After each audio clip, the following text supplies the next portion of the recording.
Nanomaterials, a boon to green hydrogen production. Thank you, Dr. Anupama, for accepting our request for this webinar.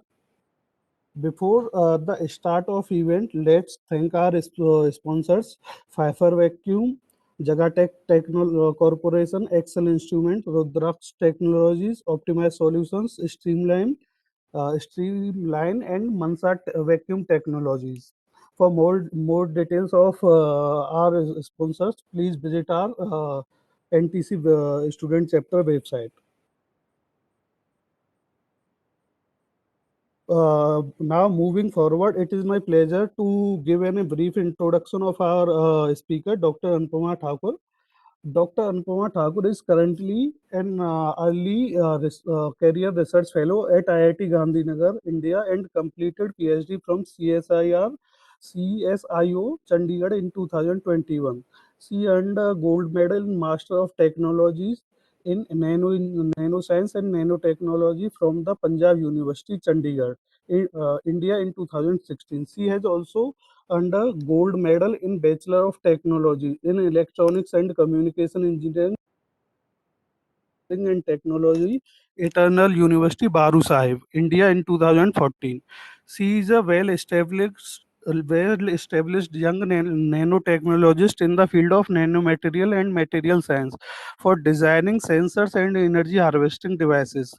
Her investigations are published worldwide in highly reputed international journals. She has published more than 24 international high-impact publications, 3 patents which are filed, 10 book chapters, more than 20 conference papers, and deliver more than 20 oral talks. She has attained more than 3 research contributions. She is the recipient of a few number of accolades, including the gold medal for National Academic Excellence at Indo Global Education Summit 2013 from Government of India, Best Oral Presentation Award at IEEE Conference 2014, Best Academic Excellence Alumni Award 2017 from Punjab University. DST Inspire Fellowship Award 2017 from the Department of Science and Technology. Best Oral Presentation Award at NCAM NIT 2017. Best Presentation Award by Springer Nature 2017. Travel grant to present research work in IWM 2019 from RECCAM 2019. IITB Metro Home Young Chemist Award Award Travel Funding Finalist and Brand Ambassador of Eurexis India at Eurexis Science Slam India 2019. Best Poster Presentation Award at IEEE ICE 2M 2019. CCESE Punjab University 2019. Best Poster Presentation Award by Nanoscale Royal Society of Chemistry at International Conference on uh, ICONSAT 2020 and Research Presentation Grant Registration Waiver by IEEE Communication Society, IEEE Photonics Society and OSA to attend and present the Optical Networking and Communication Conference and Exhibition, San Diego, California, USA 2020. She has also been awarded India Synthesis Award 2020 for material synthesis of novel functionalized carbon nanostructure by Enter Par India, May 2020. She has also been awarded the Green Innovation Award at World Intellectual Property Day celebration by Legacies. April 2020, she was recently selected in BRICS Young Scientist Forum Russia Conclave 2020 for her research contribution in the area of material science. She has been awarded second prize at Science Stand-Up Battle at BRICS Young Scientist Forum 2020, Russia Conclave, where she represented India under energy theme. Apart from this, she is also engaged in the science communication outreach activities as an active volunteer in CSI Jigyasa program and IEEE outreach programs. Now I request Dr. Anupma Thakur to start sharing his screen and start his talk. Yeah, thank you so much for a wonderful introduction. So I'm sharing my presentation on the screen. Kindly confirm when it will be visible. Yeah, it's visual. Let me full screen. Is it full screen now? Yeah, it's visual. It is in full screen mode. Please start. Okay, yeah. So good morning to all the participants, and I'm presenting my talk here, which is on nanoengineering of materials for Boon to green hydrogen production. So as the person was already introduced me well, so I would like to acknowledge firstly the funding agencies as well as the institutions which are like to whom I'm affiliated presently. So IIT Gandhinagar, CSIR India, ACSIR, DST, IEEE Photonics, IEEE Women in Engineering, and I also thank IIT Indore for inviting me here to present a talk. So to start with my presentation, firstly, let's visualize this nano materials, nanotechnology, and nanoengineering.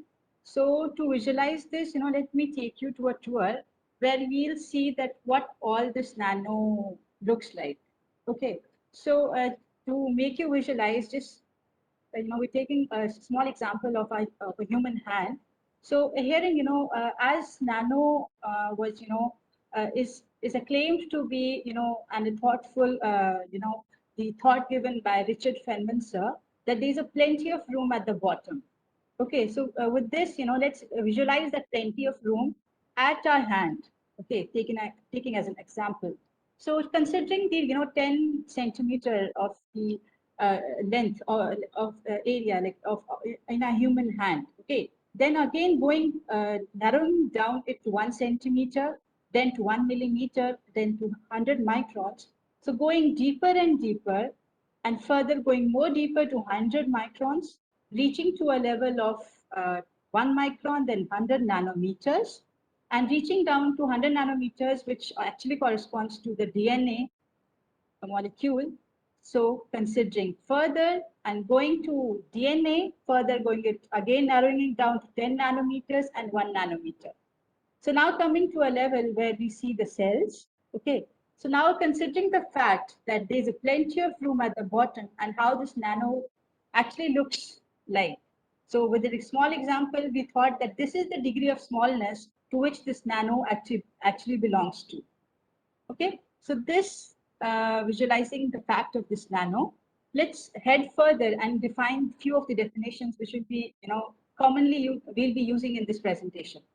So nanotechnology is basically the science and engineering technology which is conducted at the nanoscale. So nanoscale is basically the dimensions which range from 1 to 100 nanometers only. Okay. So based into this, we nano can refer to any technologies, could refer to devices, could refer to materials, particles, objects that actually lie in the range of 1 to 100 nanometer. So these are known as nanomaterials. And as these materials are being used as various work places these days, could be chemical engineering discipline, could be electrical engineering, mechanical engineering, or many other disciplines of engineering. So that all inculcate the fact that we need to nano engineer materials in such a way to have their applications in various domains. Okay, so now again visualizing a sheet of paper is about 100,000 times nanometer thick. Okay, and a human here is around 80,000 to 100,000 nanometers wide. So the degree of smallness is very high. And to visualize to see what actually this material is at that scale, we have very sophisticated kind of instruments. So that way, this kind of science becomes difficult little bit because we need to visualize things at our own, and we need to confirm it with sophisticated instruments. So that way, heading further and keeping a base that now we will be talking about nano engineering disciplines, we're talking about nanomaterials. So we move further and talk about its cross-disciplinary attributes of this nanotechnology or nanoengineering of materials. So that way, if we talk about the kind of structures that these materials are, so the nanomaterials could be man-made structures or could be naturally occurring materials also, which I'll be just showcasing in the coming slide. So that way, these kind of materials exist in every discipline. So for electrical engineers, a small transistor device could be a nano device. If we talk about HEMT, that is high electron mobility resistor, so that way that could be a nano device. For biology, it could be a sensory probe based on gold nanoparticles or any kind of molecules that are being employed for cancer research. So that way, if we talk about material scientists who are day and night working on designing materials that could be employed in the field of material science and engineering. So that way, again, this kind of, if we call chemist, so they're working on organic molecules, designing molecules which have great role to play in organic chemistry as well as in various chemical processes. So that way, if we talk about physicists, so yes, they are working on quantum effects, they're working on quantum confinement of materials. So that way, they make quantum devices. And if we talk about mechanical engineers, so yes, they talk about small resonators that they design could fall under the category of nano devices. And for computer science or engineering people, any information or representation or kind of simulations that they do for this nano engineering or nanotechnology come under the regime of this nanotechnology. So now with this slide, I just aim to showcase you that how these all disciplines are meeting at a common point. So that is the reason why we talk about nanotechnology to be an interdisciplinary field, because it is linked to various fields. It employs people of the various fields to collaborate further and come up to a great technology that we can present to society and have good national or international benchmarks.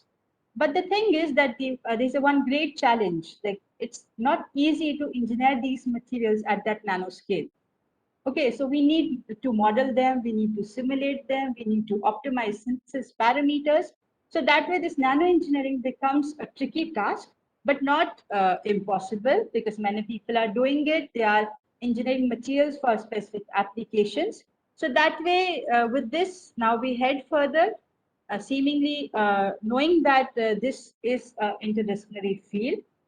So just briefing about nanomaterials. So as I said earlier, they could be naturally occurring materials, could be of human origin, or could be engineered. Okay. So now when we talk about naturally occurring materials, so the forest fires. So the leftover of forest fires are could be nanomaterials. The waste of that. So that is an example of naturally occurring material. Then we have volcanic ash, we have viruses. So all these fall under the category of nanomaterials which are naturally occurring. Now, if we talk about human origin materials, so we have cooking smoke, we have diesel exhaust, welding fumes, industrial effluents or sandblasting residues. So they all are incidental and they all fall under the category of materials that are actually produced by human origin actions or anthropogenic activities. But now when we talk about, engineering materials, so they could be quantum dots, they could be kind of nanotubes, buckyballs, any carbon structures, or any kind of structures that we engineer or we design for specific applications. So that way, we need to understand the point that nanomaterials could be naturally occurring, could be produced by human activities, or could either be engineered. Okay, so based on this and considering the fact, so we have various classification of nanomaterials based on dimensionality, based on morphology, and also based on various chemical compositions. So not going further into details because we believe that the audience are aware of the kind of nanomaterials exist. So heading further now, based on this, there are diverse applications to these nanomaterials. It could be biomedical research, electronics, mechanical engineering, consumer goods, agriculture, energy resources, environmental protection, or any healthcare activities.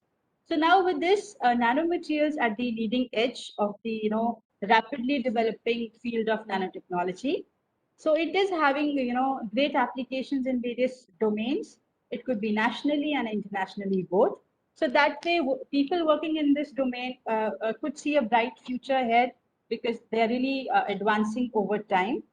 So now talking about, the application for energy.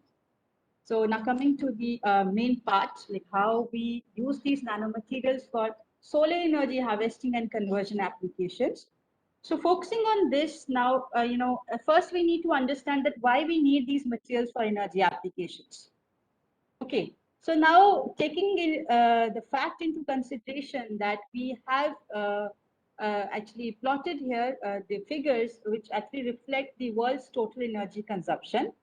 So we see with these figures that the huge dependence are about 28% on coal, 25 on natural gas, petroleum 25.5, nuclear 2.6, and 19% on renewable energy. So if we, total them, so around 75 or more, we depend on these fossil fuels. Okay, and if we look into renewable energy, so only 19% so far. So basically, if we foresee the huge dependence on these fossil fuels, so we find that with increase in population, we see depletion of these fossil fuels taking place. So they are not sufficient to fulfill our future energy demands. Future, I would say for now, but yeah, there will come a day when we'll say present and future both. So that way, we need to have an idea of some alternate or green fuels which could cater our needs. But before that, we also need to understand that the huge dependence on these fossil fuels is also creating one bigger problem, that is the emission of CO2 into the environment. So this is the global map, which shows that the percentage of CO2 emissions in thousands of tons per annum, which is distributed among various countries, which is shown here. So if we talk about our nation, so we could see, again, more than 10 lakh plus uh, 10 lakh plus thousands of tons of per annum is the CO2 emission from a country per annum. So that way, this huge emission of these carbon dioxide is resulting to two main problems. One is climate change. The second one is the global warming. So that way, these kind of problems are actually posing risk to our environment. So that again, that helps us to look into again the direction of green fuels and alternate fuels, which could cater our energy demands. So that way, if we look into the energy projection graph with years, so it is projected by 2040 with increase in population and with increase in the environmental posed risk that we are actually calculating. So it is focused that with an increase in population over the years, there will be a huge rise in energy demand, but the production technologies will decline. So we see a decline in these production technologies by many uh, larger values. So that way, this again gives us insights that we need to have some great solutions to cover up these energy needs of future as well as present, I would say. So with this rationale, we head further and we talk about this energy transition, which is taking place, and we set up this bigger picture. So for the participants, I would like to say that if you have any kind of doubt, so we can just stop me and we can discuss right there, right at the right point, rather than waiting till the end. So I request the host, they can just help me if they have any questions. So when we talk about this energy transition, so talking about renewables, so yes, renewables are a great alternate fuel that could serve us for future. So considering the case of the renewable share that we could see in the total final energy consumption, like globally calculated, so we find by 2050 there could be the share of renewables to be 65%. So if we split the 65% also, so we find that the major share could be from the solar energy and solar PV specifically, photovoltaic technology. So that way, this kind of visualization that we get from the projected figures, we see that renewables has a great share to play. And we need to have some great materials or nano-engineered materials which could harvest the solar energy in such a way that we get good efficiency of this solar to fuel conversion. Okay, So based on this, with this representation, we conclude that yes, renewables could provide large share to the world's energy total final energy consumption, and could be a great advantage to produce significant electricity, and also could be a factor of significant growth in the installed power capacity by 2050. Okay, so this is the energy transition that we'll be talking about. But heading further, again focusing on the sustainable development goals, that is affordable and clean energy. So that is again the goal that we need to meet. Apart from that, if we talk about in the Indian scenario, so we talk about Nav Bharat Nirman, which is again the building of the great India. So, if you talk about promoting innovative ecosystems for affordable, renewable, and clean energy solutions, so we are actually looking into alternate fuels which are actually sustainable as well as are clean. Clean again means zero carbon emission. By clean, we mean that way. Apart from that, clean fuel also mean that we are not piling up any waste for future. So that is the two synergies by which we can take this uh, solution as. So that way, focusing on this aim of affordable and clean energy, we head further in a way that we can harvest this solar energy and convert it to usable form of energy, which is sustainable and clean. Okay. So that way, if you talk about annual solar energy radiation, and this is again the global map presented here. So we find that our nation falls in such a geographical location that we have enough solar light reaching us. Okay. So we need to deploy technologies which can harvest this solar energy in an efficient manner and convert it into usable form. So that our governments are like efficiently doing it. They are deploying various panels in such a way they're increasing the energy power capacities. So that way, that is one initiative that the governments are taking. But we need to understand that we need to have some other technologies as well, which can uprise and help us to convert this solar energy into chemical fuel as well. So that is one another upcoming technology that the researchers can take further, and we'll be discussing today about that. So in order to discuss the existing technologies, so yes, there are photovoltaic solar cell based technologies which have either silicon solar cells are there or multi-junction solar cells, nanoparticle, quantum dot. So there are various generations of these solar cells which are there. So that way, these are well established independent technology which has already hit the market very significantly, and they have achieved great success as well. But still, by deploying these, again, there exists a timeline with these technologies. They have a lifespan. It could be 10 years, 15 years. And then again, we don't have any technology by which we can recycle that waste that is getting piled up.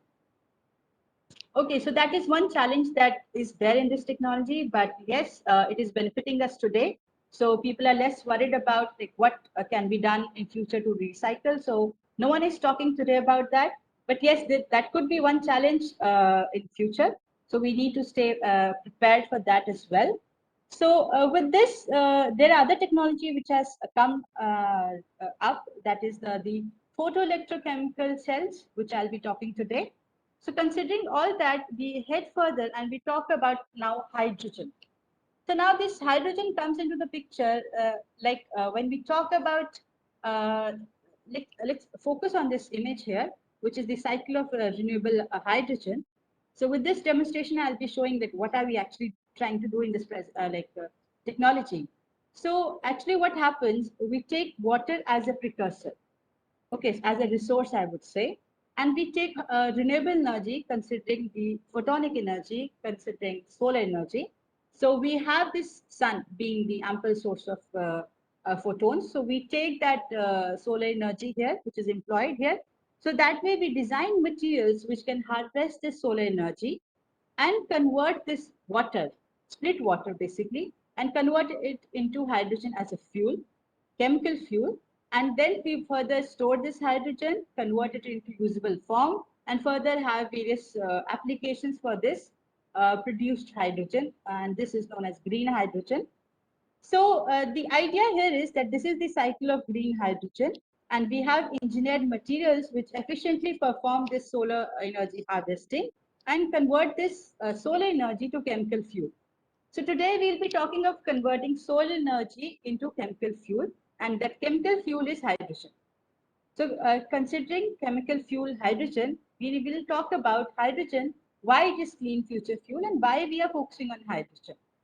So now talking about perks of hydrogen. So yes, it is high energy content fuel. It has the energy density of 147 kilojoule per kg. So that way the energy density is very high. And we call it clean because the production of this green hydrogen, I would say, is again, it's a zero carbon process. It does not release any CO2 into the environment.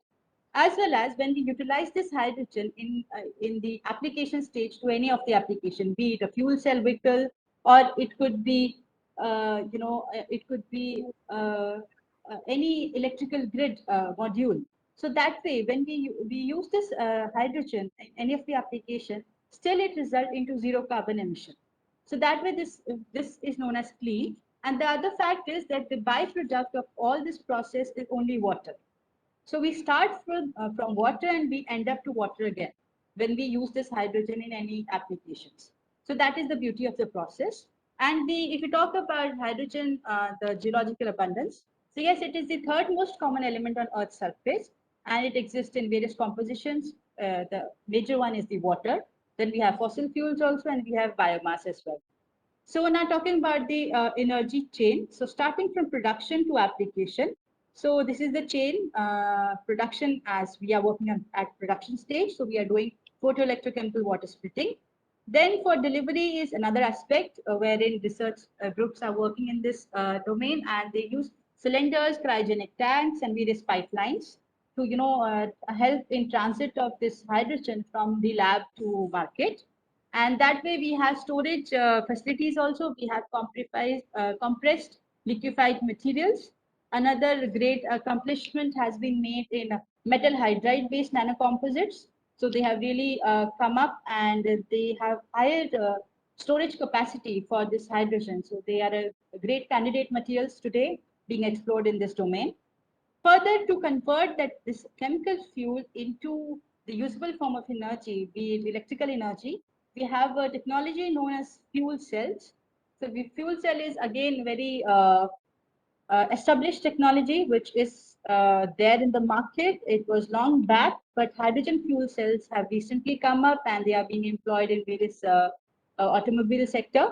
So that way these fuel cells convert this chemical fuel into electrical energy, and further they have applications in various sectors, be it transport, be it stationary, or be it portable electronics. So we have many kind of mobile chargers, laptop chargers, which are based on this chemical fuel, that is hydrogen.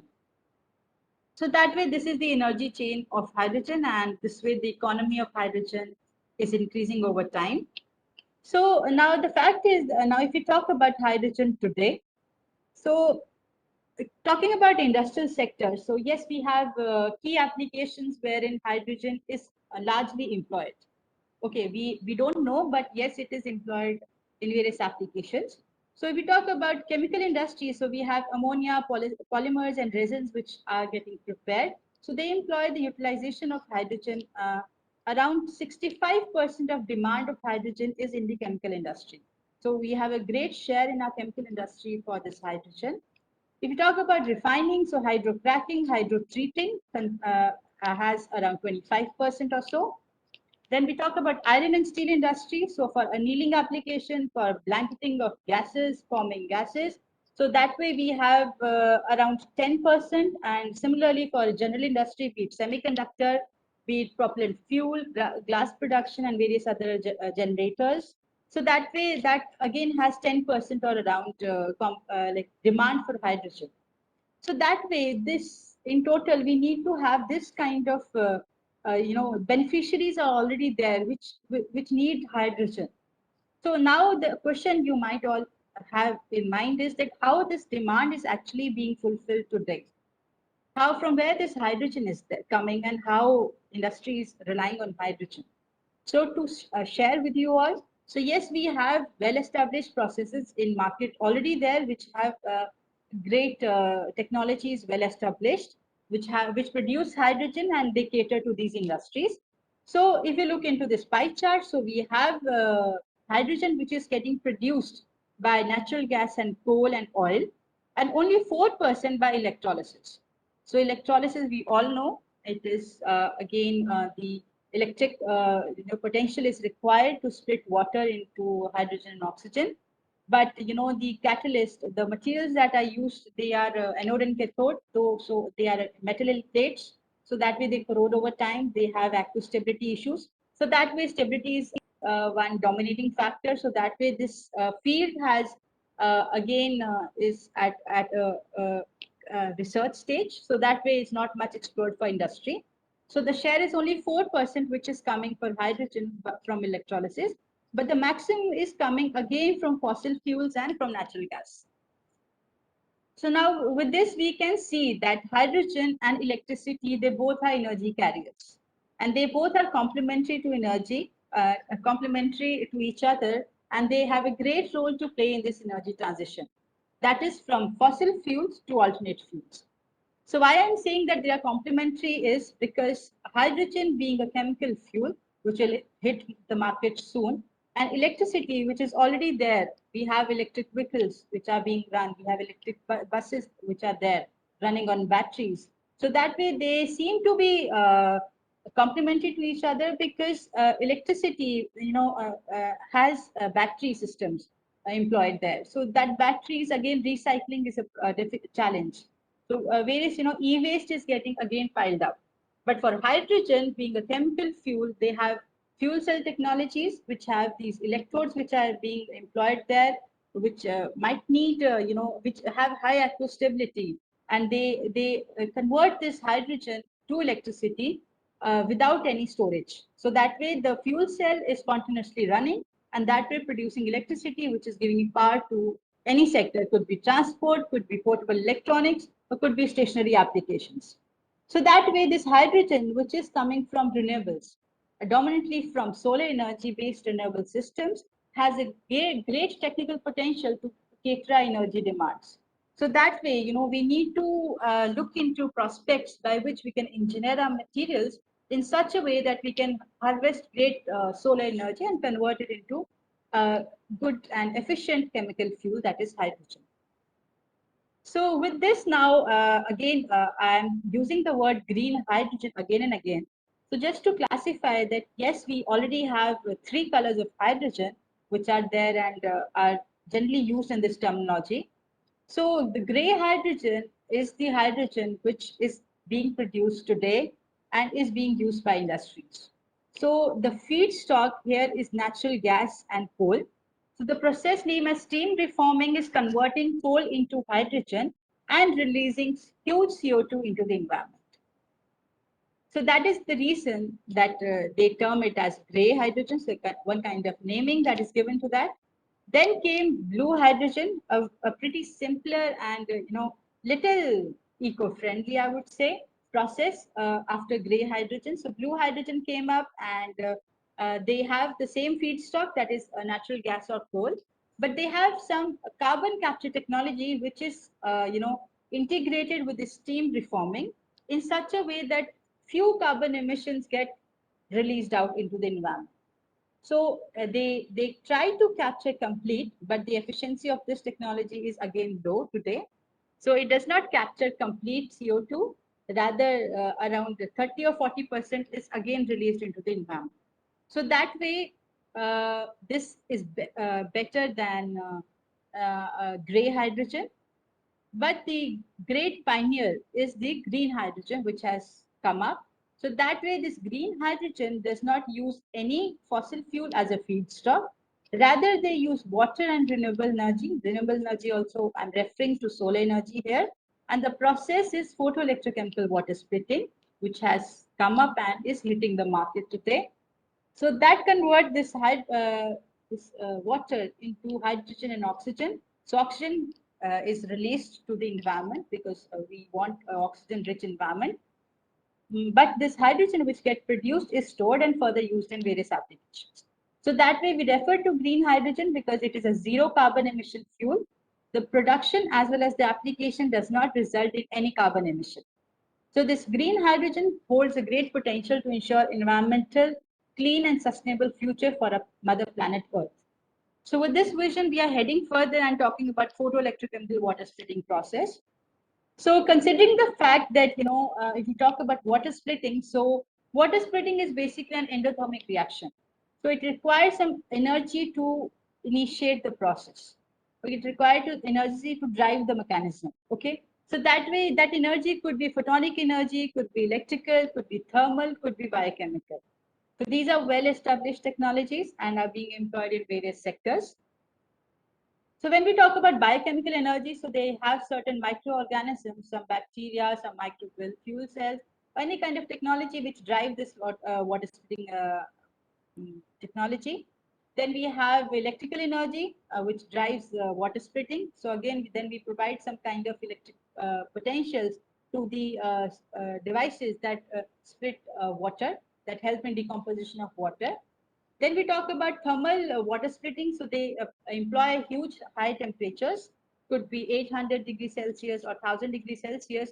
So that way, some kind of setups are there which are employed. But these all kind of energy assisted water splitting have various, drawbacks associated with them. So that have been reviewed with various researchers as well and are in our public domain. But when we talk about this assisted water splitting, so that way this has huge perks and less drawbacks. The perks are that much high that we have a great future that we can vision of, because the huge, abundance of this solar light to our nation is a great example. So that way we can look into technologies by which we can harvest the sunlight. So that way the great harvesting of this sunlight and converting into chemical fuel is the technology that we all are visioning of. So that way, now considering and just showcasing how this process actually works. So we have here two electrodes in our cell design. So in this electrochemical cell design, we take electrolyte is generally a buffer, or could be a buffer at a neutral pH, and then we have water, which is in which the buffer is prepared. We have an electrode which is photoactive material. So this is that nano engineered electrode I will be talking about in the coming slides. And the other one is the metal electrode. So generally we prefer platinum because it is a good hydrogen electrocatalyst. So that way that metal rich electrode is employed here because it has good aqueous stability as compared to other metals that are already existing. But the high cost of platinum is again a great challenge. So that way, reducing two platinum electrodes to one has already reduced its one cost. Apart from that, there are many replacements. There also we can have both photoactive electrodes also in the in the cell design. That is another cell design, I would say. But just to take an example, I'm representing here in which we have one photoactive material. So how it actually split water. So that way, if we energize this material with the photons, okay, so this is a photoactive material and as well as a semiconductor. So with these photons, this material get energized and charge carrier generation take place at the surface. Okay, so when these charge carriers are produced, so electrons get channeled from valence to conduction band, creating vacancies at the valence band. So the holes which are there at the valence band, so they stay there and they participate in water oxidation reaction. So this is happening in the water. So water oxidation, they split water into oxygen and H plus ions. Okay, so H plus is the kind of ions that we get in the electrolyte now. But the electrons, which are the conduction band of these materials, they get channeled to the uh, metal electrode, which actually attracts all the electrons. So now this becomes the electron rich electrode. Okay, so now it has high affinity to these H plus ions which are in the electrolyte. So that way they get attracted to this metal electrode, it's specifically here platinum.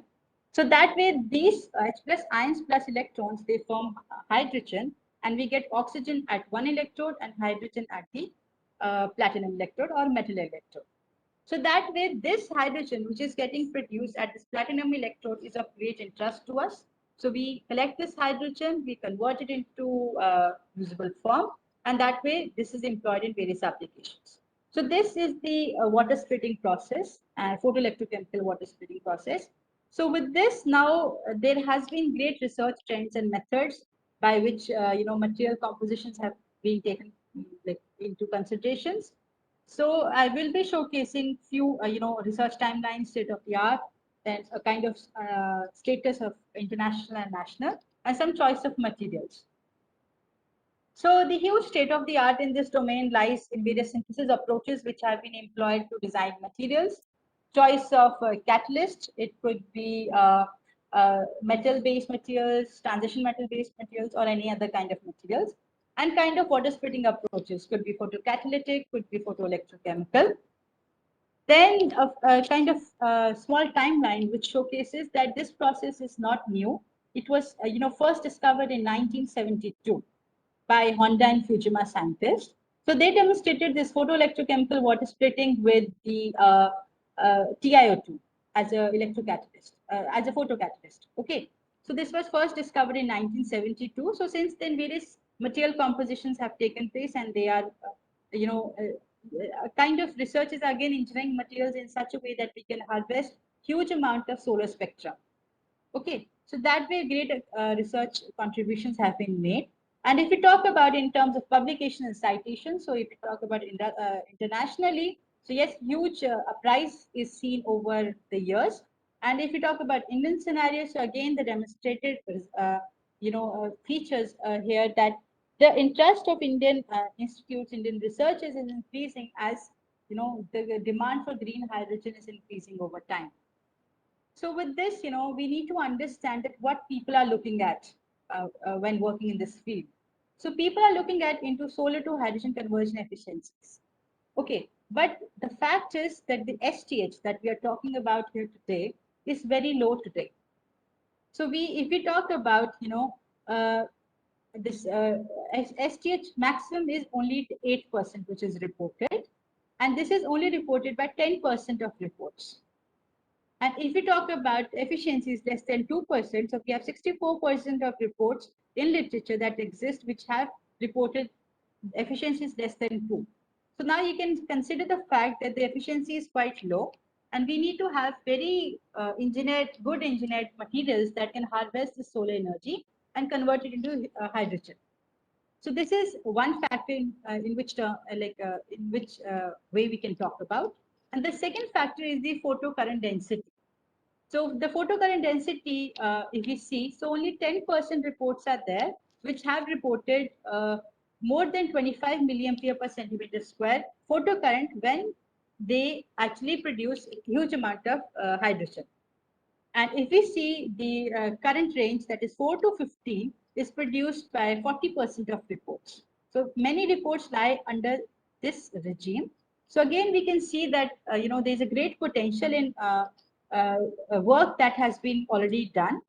It's just like we need to have some more material compositions which can add to more sensitive sensitization of light. So that way, again, great potential lies here. And if we talk about fabrication methods for these photoelectrodes, which have been reported so far, so if we talk about hydrothermal electrode deposition based methods, so around 5% reports are there. But the best electrodes, which have efficiencies 8% or 10%, they have been fabricated using MBE or vapor deposition methods. But again, the challenge associated with these, high-end fabrication methods, again, is restrictive to many researchers or research groups working in this domain, because they are very, highly, high vacuum based fabrication methods. So that way, they either require very high trained labor or they require great infrastructure. So again, that the shift from them to some chemical route-based methods is required, because in order to reduce the cost of fabrication, we need to have some chemical routes or some easy fabrication routes that need to be employed, as well as looked for, such that we can reduce hydrogen production cost. And if we talk about stability, so yes, only 13% of reports are there which have stability more than 5 hours. now you can see that such great research opportunities lie in this domain. So people who are working here can contribute more with their ideas. So again, just highlighting the gaps which exist in this field. Again, STH, durability and production cost. So people can work on materials which have high photon absorption, cost effective. Photoelectrodes can be designed by having a shift from these, tedious fabrication methods to chemical route-based methods, could be electrode deposition-based methods or any other methods by hydrothermal or salt gel method. So that way we can, target on improving the efficiencies of materials. So now talking about choice of materials for water splitting. So if you look into the great investigations that have already been made, so various compositions have been explored so far in the past years. If we see since it has been investigated first in 1972. So various earth abundant electrocatalysts, then we have plasmonic materials, transition metals which have been employed, then we have various kind of combinations that have been already explored. But still, we need to focus on various factors that are still, missing and challenging. So people are working, for again improving these, and the main merits of all the proposed, kind of electrodes that we look forward to have great accomplishment in this field. So the main thing that we need to focus on is the band gap, like the amount of photon absorption that the materials can actually do. And then we need to focus on the band edge positions, how good they are for this water splitting reactions. Then we look into the stability, plentifulness, obviously, because we don't want a material that we synthesize to be very costly, because again, that will hinder the cost of hydrogen. So we need to understand that having hydrogen as a future fuel, it should be economical for the public to adopt. So with that vision, we want to head further and reduce the production cost of these electrodes in such a way that industry can adopt it from us, okay, being a researcher. So that way, the plentifulness and the non-toxicity, because we're talking about sustainable future. So we need not to use such materials which are not sustainable for our environment. So that that way the materials choice is very important when we work in this domain. So now talking about bandage potentials for water splitting. So this is one major criteria based on which we select materials, like the after band gap. So see, when we talk about these bandages, so we need to have materials which have their either conduction band or valence band, straddling across the redox potential of water. So redox potential of water is 1.23 electron volt. Okay. So if their conduction band is closer to reduction potential, that is 0, then it is good for hydrogen production. And when it is closer to the oxidation potential, that is 1.23, so then it is good for oxidation reaction. So that way, these band edges actually describe how good they are for the application that we are proposing to. So these play a great role. So these are some kind of, our research highlights, which have been contributed so far to the scientific community. So not highlighting all of them. So we have been working on engineering materials in such a way, like by either, having the plasmonic effect, by introducing plasmonic effect, or by introducing the, visible light sensitization by various materials. Could be carbon quantum rods, could be some kind of materials which have a great role to play in band gap engineering. So that way we have a great focus to play in various kind of materials in that regime. And with this, I will just showcase one of our work which have been patented as well. So we actually demonstrated flexible filter paper based photoelectrode for the very first time. So in this technology, we coated the paper based electrode with polypyrols. Polypyrrole is a good polymer which is known, but we utilized its photoactive properties rather than conducting properties. So that photoactive properties of this materials was employed and well characterized for various applications initially. Okay, so these are a few characterizations which were performed for this polymer, which was coated onto filter. So the idea behind this was that utilizing the photoactive property of this polymer, because it was a polymer, so it has various polymeric chains. So we incorporated that onto filter paper, which has high surface area, as well as the cost of filter paper is very low as compared to the other substrates that we employ for water splitting, be it silicon, be it FTO, be it ITO glass. So that way, that significantly reduced the cost. So with this, we attracted industry for this work. So we already have great success in that. So that way, we demonstrated this kind of work. So just representing a short video. So this is the way we employ this this photoactive paper, which is irradiated with sunlight. So this is a solar simulator is placed here. So the reaction get initiated, and this is the hydrogen which is getting produced here. And this kind of bubbles we actually foresee while we do the experimentation. So that way we perform this kind of experiment. We collect this gas, we quantify how much gas is produced, and that way we have the efficiency parameters that we calculate. So based on this, these are kind of some photoelectrochemical results which are presented here. So with this electrode, we were able to have around 10 milliampere per centimeter square current density. So taking paper as a photoelectrode, it is significantly high because the current density which is reported in literature is onto conductive substrates. So that way, that this kind of current that we achieved was again good for it itself as a new class of substrates which were growing in this field. Apart from that, the other parameters like the applied bias photon efficiency, then we have the incident photon current efficiency based on specific kind of wavelength. So that way, the efficiencies like that was 40%. So that was again high uh, for a material which is coated onto paper. Apart from that, the tendency of flexibility this electrode employed in the cell design was again the major part. So that way, that is of key focus for an industry. Okay. So based on that, we developed a lab-based prototype device also because earlier we used to use a potential stat which is at a lab. So to have more again focus on to industry, we designed a small prototype, small potential stat, I would say, uh, just to demonstrate for the audience or for the students for science outreach actually. So we designed a small Arduino based prototype in which we actually had this prototype, a small Arduino based. We applied a small initial voltage. So this is the solar simulator which is employed here. So we have this paper electrode with a high surface area which is dipped in the electrolyte solution here. So these are kind of connections which have done with our device.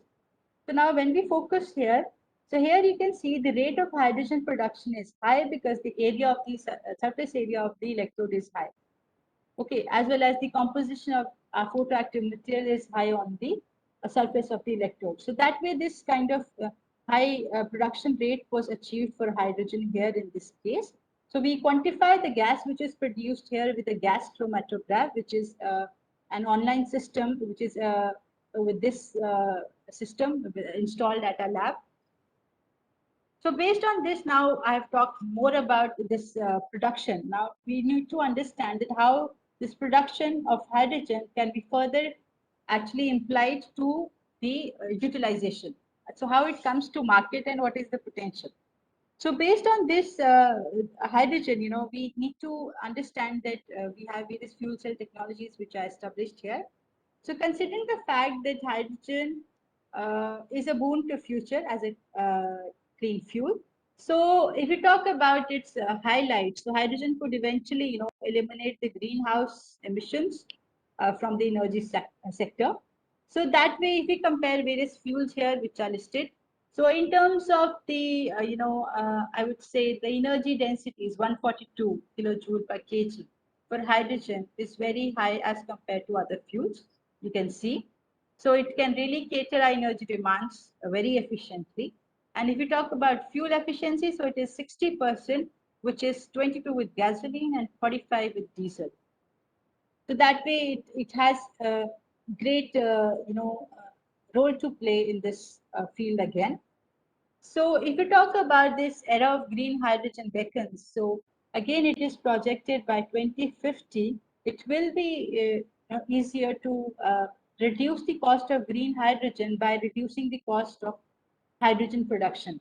Because other factor is fuel cell is established technology. It doesn't have other cost associated with that. But the production, wherein people are using diverse materials, diverse substrates. So that technology needs to control its figures of production cost, I would say. So that will help us to reduce the hydrogen cost, and ultimately it will hit the market soon. So now we can see that key highlights here, lie in advancing the photoelectrocatalysis technology by decreasing the cost of renewables, like the amount of solar energy that we are harvesting, and that will again increase the economies at scale. And we will be able to economically make hydrogen as a viable solution. So that way we are heading with this. And if we look into the various fuel cell technologies, so again just to start, so fuel cell is again a energy converter device. So it converts chemical fuel into electrical energy. So there are various kind of fuel cell which are pretty much known to uh, great audience here. So we have alkaline fuel cell, well established, then direct methanol based fuel cell, PFC, MFC, NCFC, the SOFC. So all these fuel cells are well known. But the major one that we'll be employing for hydrogen application is PEM based fuel cell. So PEM is none other than proton exchange membrane based fuel cell. So in this kind of fuel cell, we need uh, have a have an exchange membrane, proton exchange membrane at the middle, at the center, which is placed. Then we have the electro catalyst, which are employed in the fuel cell. So the hydrogen gas which we had produced, I would say the green hydrogen, which was produced by renewable energy and water, that gas is injected at its anode, okay, at this point here, which is showcased here. And then this gas interacts with this anode, which is the platinum catalyst. And this causes, hydrogen to split into positive H plus ions and electrons. The reverse process of water splitting takes place here now. So now these electrons, which are actually split here, they again get channeled through the contact to the cathode. And then the protons, which are H plus ions, which are here, they are passed through this proton exchange membrane to cathode. And then they combine here to give water as a byproduct and oxygen as a gas, which is released here. So that oxygen, is there. And we also have, a injection point here for the oxygen. So that way the oxygen from the air that combines with these reactants here, and we get water as a product which is produced here. So that way, this anode and cathode, this is the fuel cell that will be employed at various applications where we'll be using hydrogen as a technology. So, again, the major plus points for using this fuel cell technology is that, again, it is zero carbon emission. And these vehicles which run on fuel cells, they are less noisy. They don't have any engines that have huge noise or so. So the performance and convenience of these vehicles is very beneficial. And it's just like that, the transition from the ignition engines to fuel cell is required, and that will have a great major role to play in the coming future. So with this, if we talk about various storage technologies, because I think that was missing in between. So yes, we have various compressed gas cylinders, liquid tanks, metal hydride-based structures, which are there. Then we have chemical hydrides and carbon nanostructures as well. So that way now storing of hydrogen is no more a challenge. It is pretty easier with the, again, material engineering that is going around nationally and internationally. So that way we have solutions. So hydrogen safety is not a big issue today. So with this, if we talk about the integrated system of the future, so it would look like this, which is showcased here. So we believe hydrogen will be a new energy accelerator. So starting from the production, that the local solar electricity and hydrogen production center. So that way this hydrogen which should get produced here will be, transferred using this tube trailers to the hydrogen fueling station. Okay, so here to the hydrogen fueling station, it will be all added here. So hydrogen fueling station will have a kind of stations will help us to have this hydrogen into FCEVs, fuel cell electric vehicles. So that way, this technology will convert this hydrogen into oxygen into the water and electricity. So that way, this is the integrated system how it will look like as a large scale and shared hydrogen storage system. So with this, if you talk about industrial beneficiaries, so in India we have Reliance at par today, because if you look at the news of the last week only, so you find that hydrogen, the Reliance industry is largely contributing to this green hydrogen, and various other industries like HP, Bharat Petroleum. So they already have that backup plan which is getting piled up with hydrogen to cater future demands. So various ongoing work is going on papers as well as at infrastructure scale.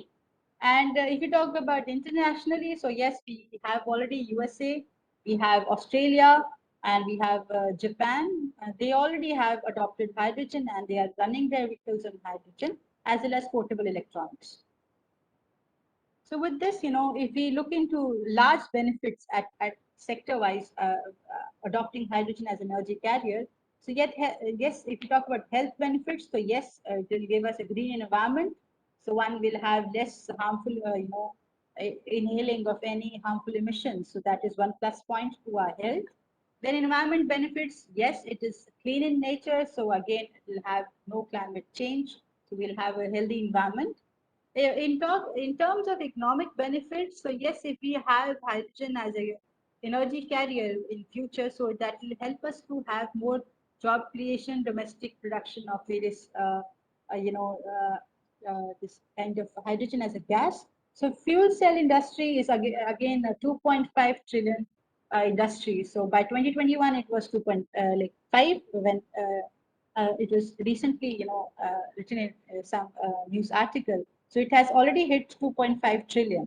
So in coming future, you can look into the fact that economically this will be a great role player in the market.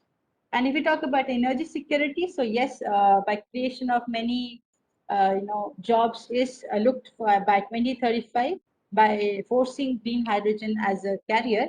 And again, if you talk about as a global connectivity, so the nations which have already adopted hydrogen as a carrier, they have great role to play for the research or offset demand for this kind of global connectivity that will be built upon.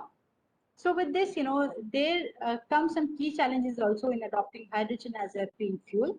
So with the best, there come some challenges as well. So it's on us how good we can cope up with them. So the challenges here lie in the adoption of hydrogen as a carrier.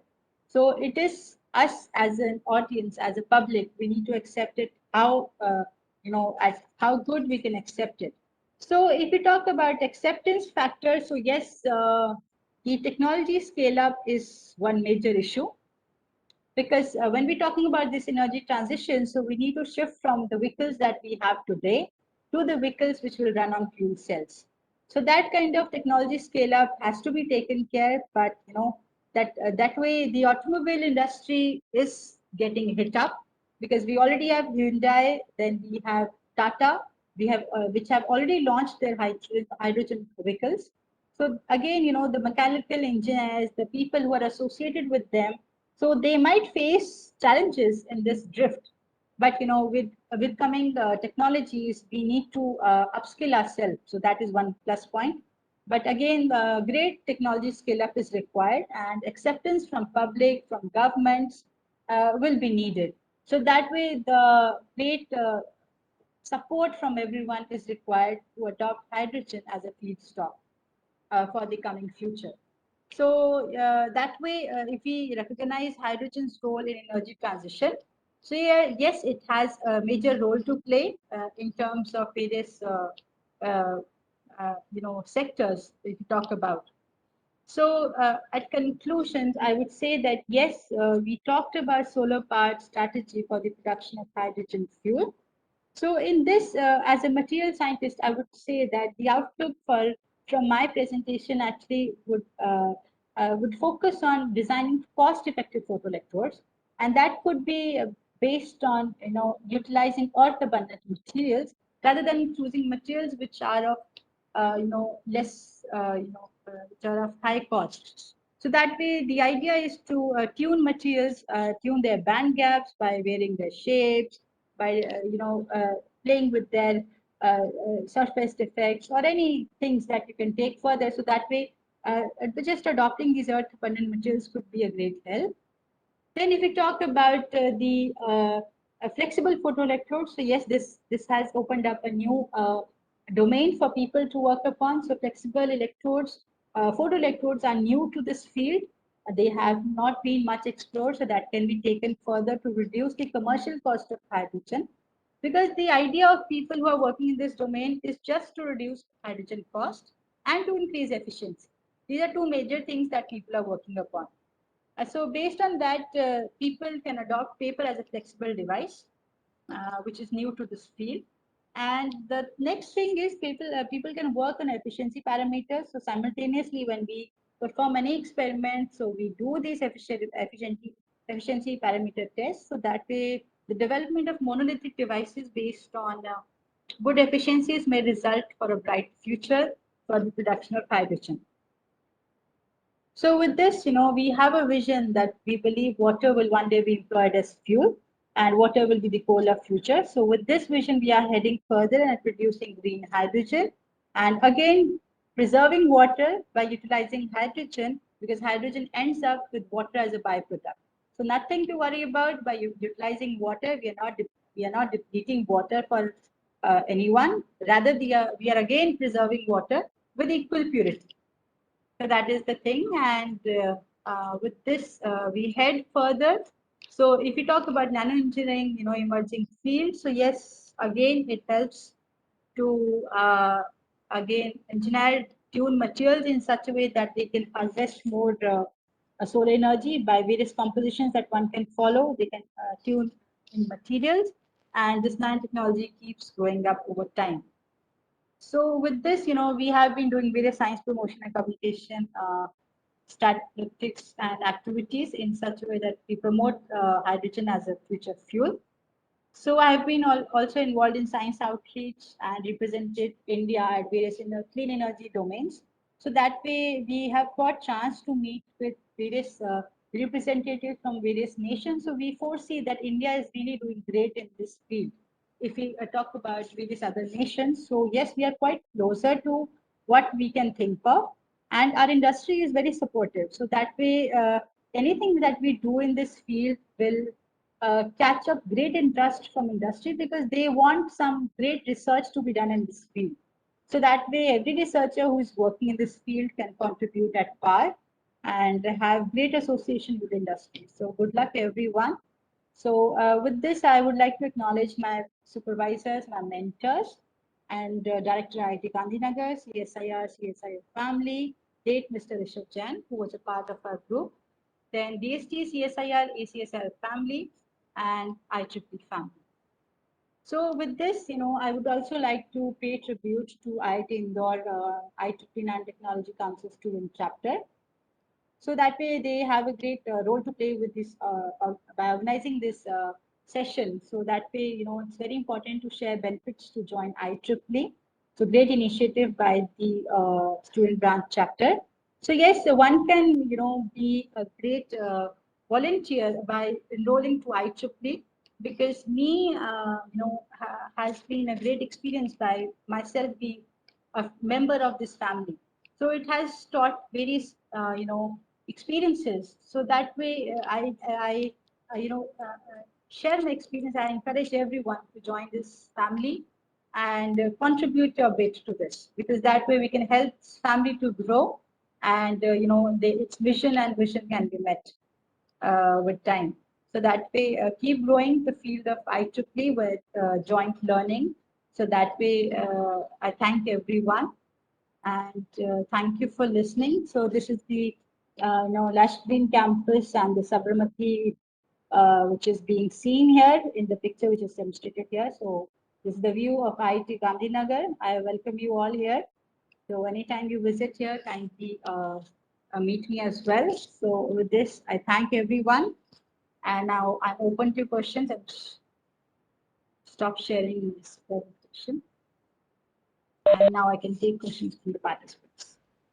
Yeah, thank you, Dr. Anupama. This is such a wonderful talk. Then now I request to all the participants, please, you can unmute yourself and interact directly to our speaker if you have any query regarding the current section session.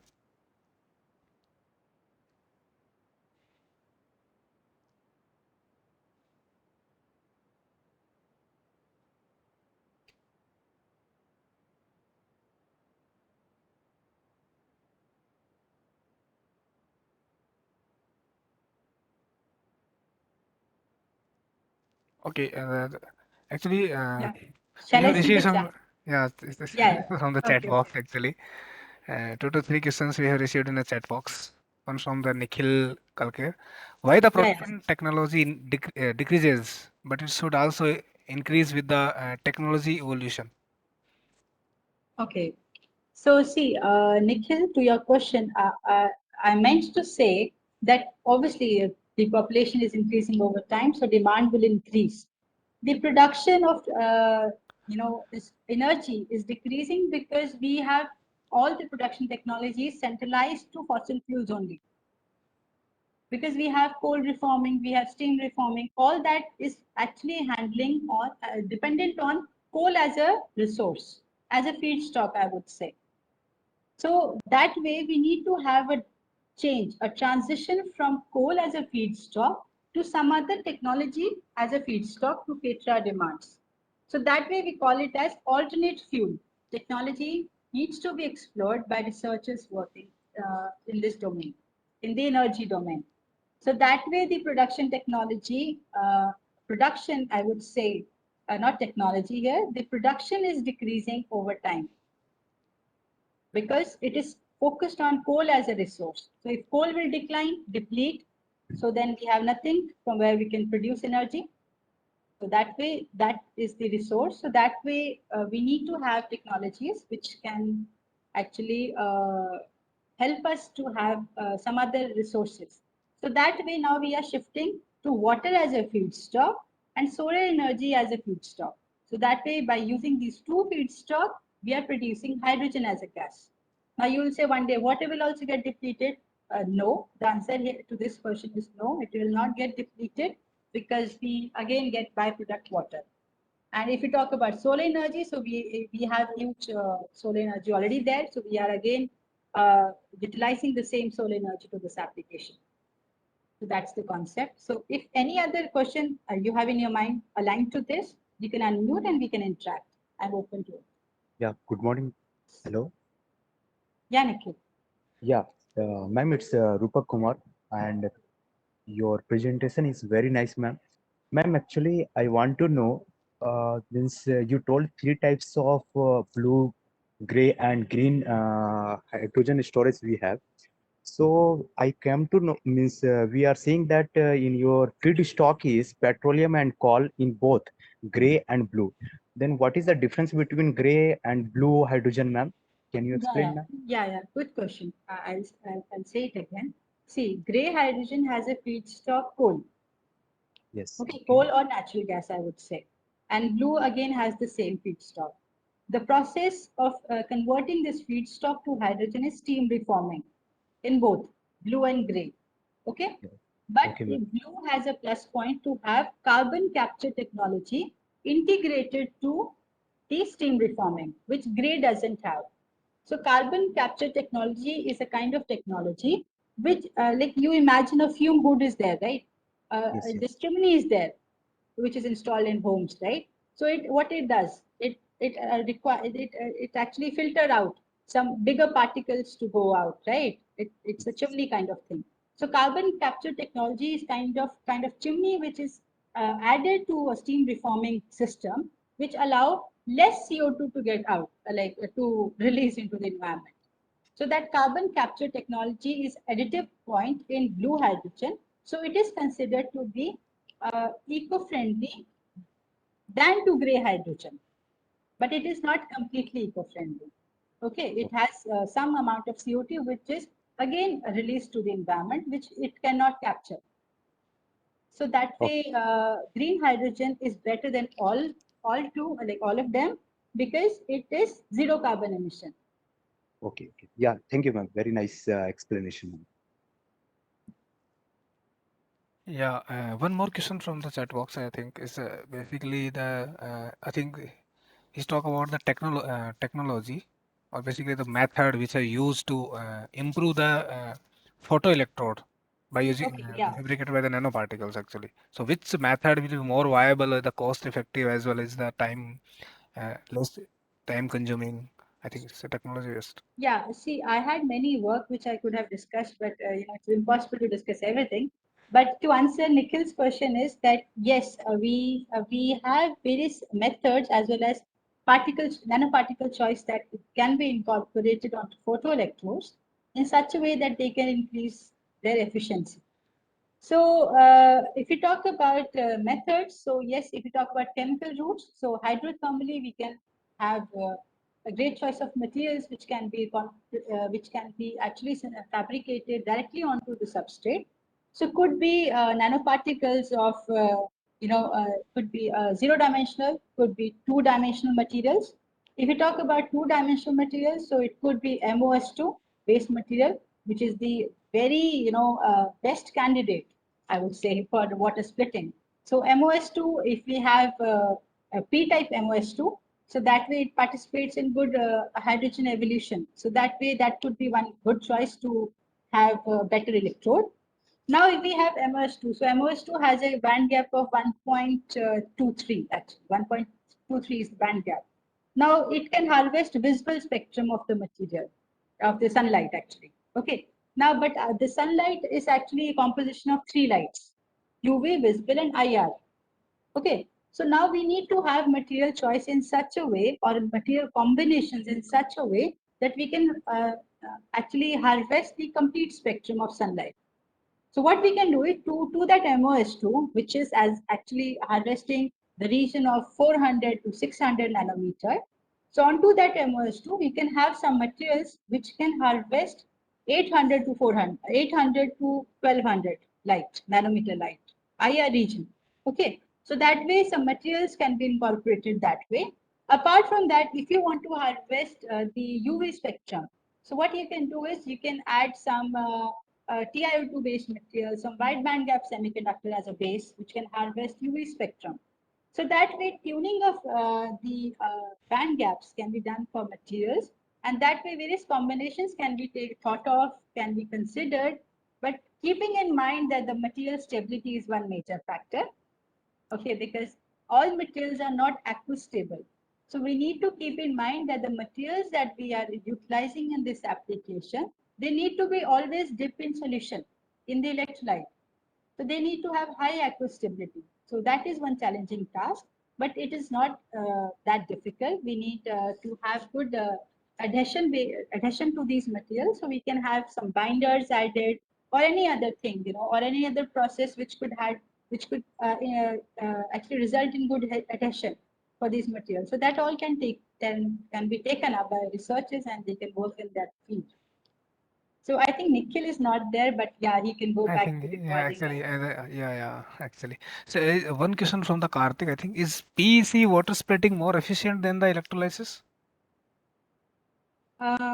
Yes, it is efficient in terms of various uh, factors.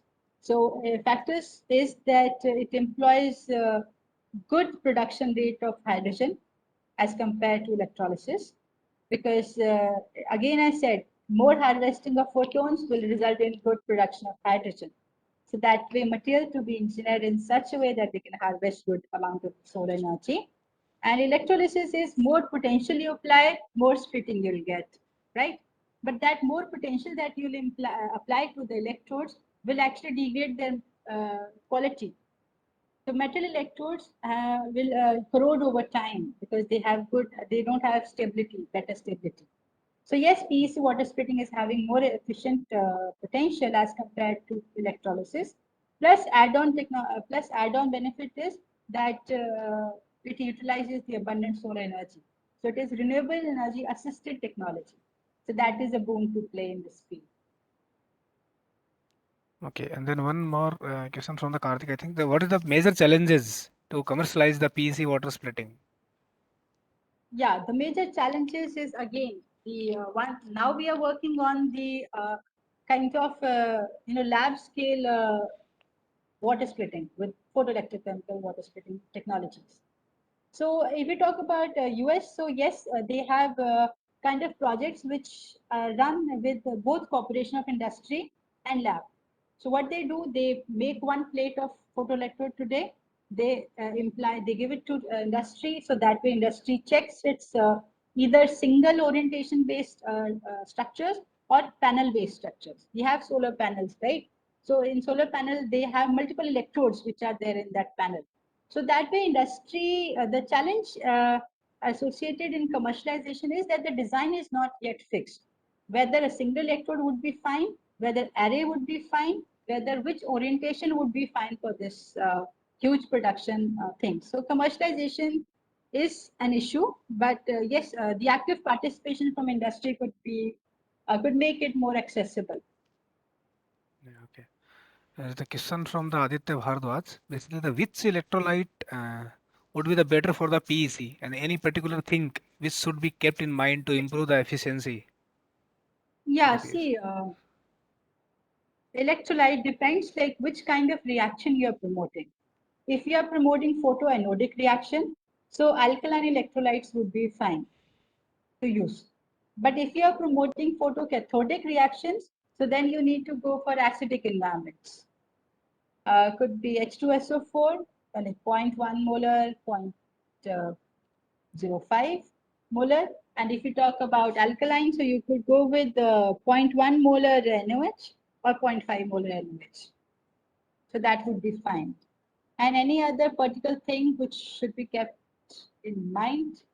The initial experimentation will guide you better into this. There is no particular thing, but the optimization in your study will guide you what step by step, like in which direction to go.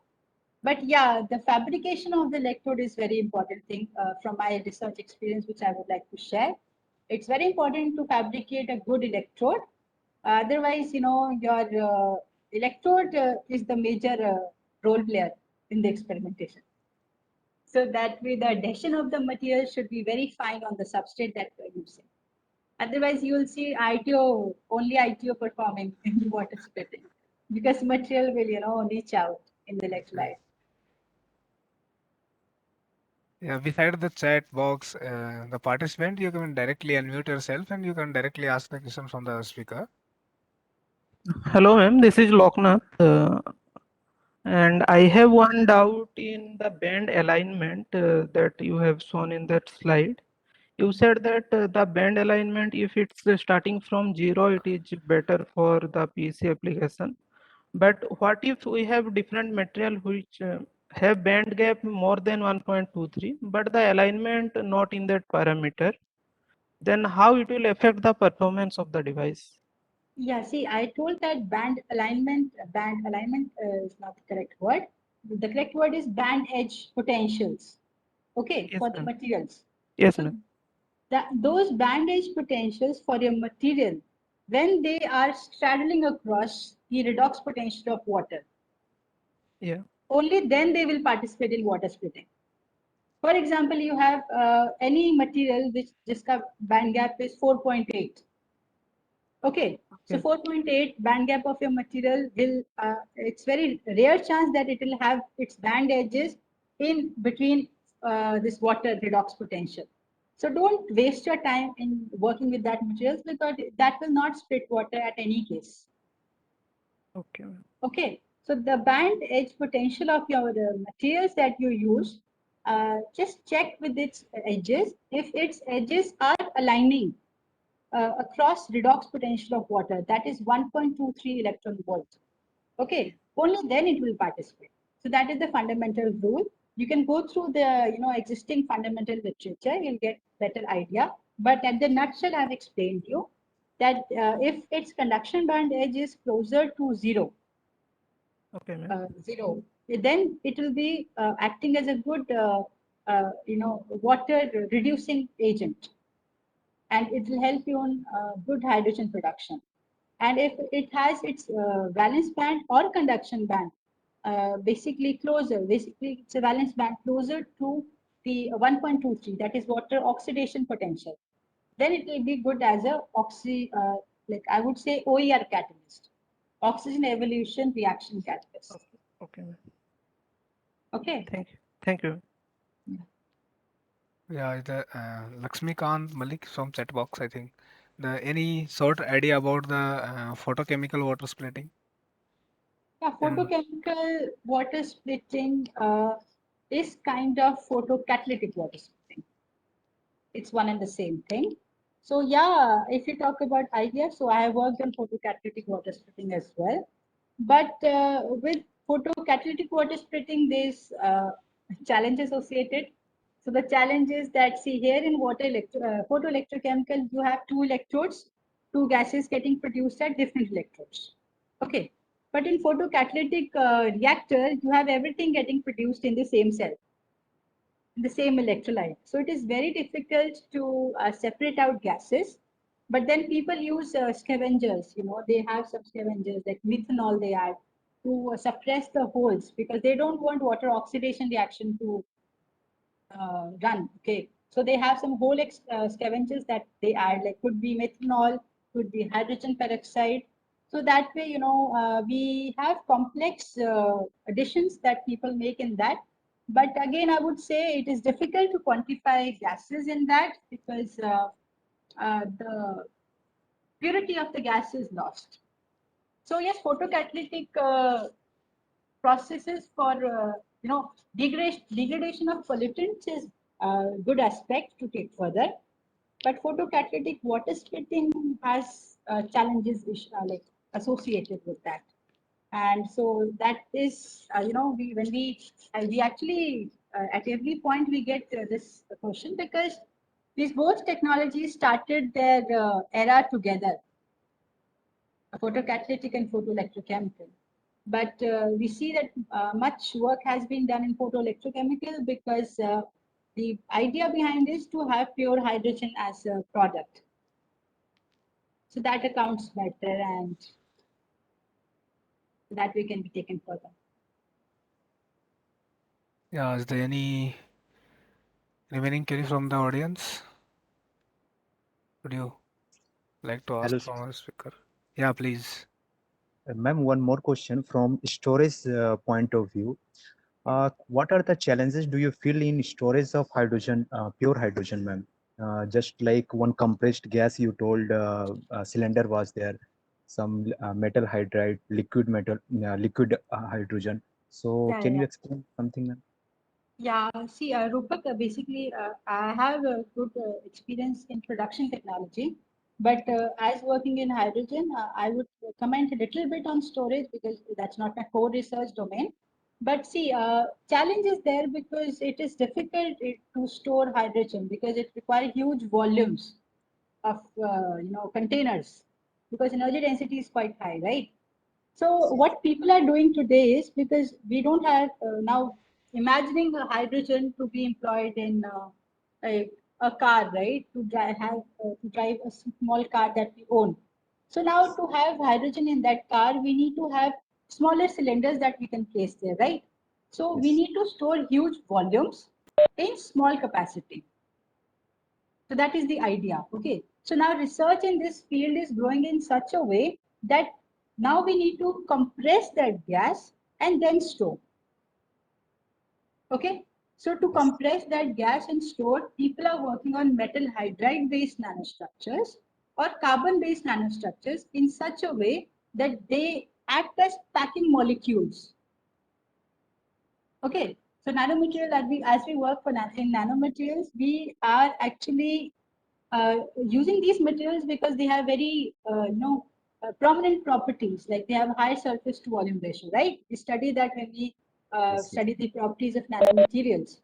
So that Standardized. property is being, yeah, so that property is being largely explored in this direction of storage, and people for storing this hydrogen are using this property of these materials. So with the high surface, that is surface area that is provided by these kind of porous materials, is being employed to store hydrogen. Yes, Okay, definitely. so Yes, yeah, ma'am. so Christ, Problem is here that yeah, if we are going to compress more, because density of hydrogen is very less, yeah, yeah, so we have to go for compress. Then only this hydrogen we can store more in that cylinder or yeah, yeah, and yeah. so So this type of challenges you also feel like that we have to very strong storage yeah, capacity so that it can hold. yeah. People working in this domain, they are taking care of these challenges, because I don't have detailed idea about this, but the information which I shared is the kind of information that we come through, like when we work in this domain. Okay, so yeah, definitely they compress the gas and then only they store it. Yeah. Okay. Thanks, ma'am. Yeah. Thanks for that. Is there any remaining from the participant?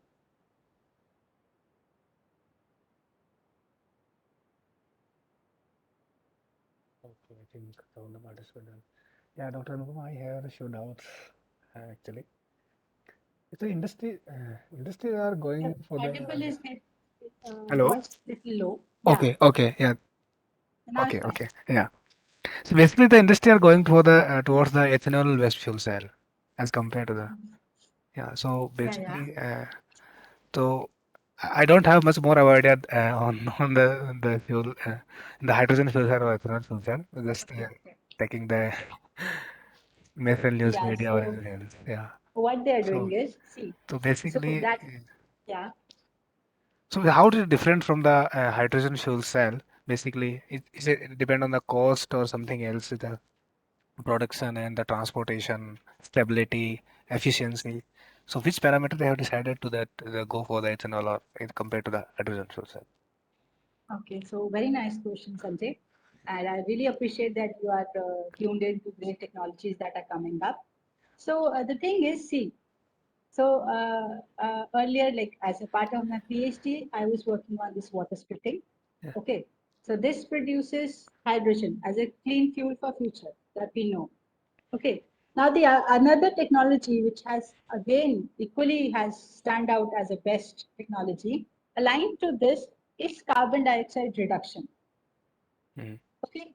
So Mm. now reducing that carbon dioxide, this photoelectrochemically, the same which we are doing for hydrogen production. There is one more technology which has come up that reduces CO2 from the environment and result in methanol as a fuel production. Mm. Okay. Yes, yes. So now that methanol, which is produced as a fuel from photoelectrochemical carbon dioxide reduction, so that methanol goes into the methanol fuel cells. And that methanol fuel cell convert that methanol, which is a product of CO2 reduction, to electricity as a fuel. Okay. So methanol fuel cell is this technology that you are pretty much sharing here.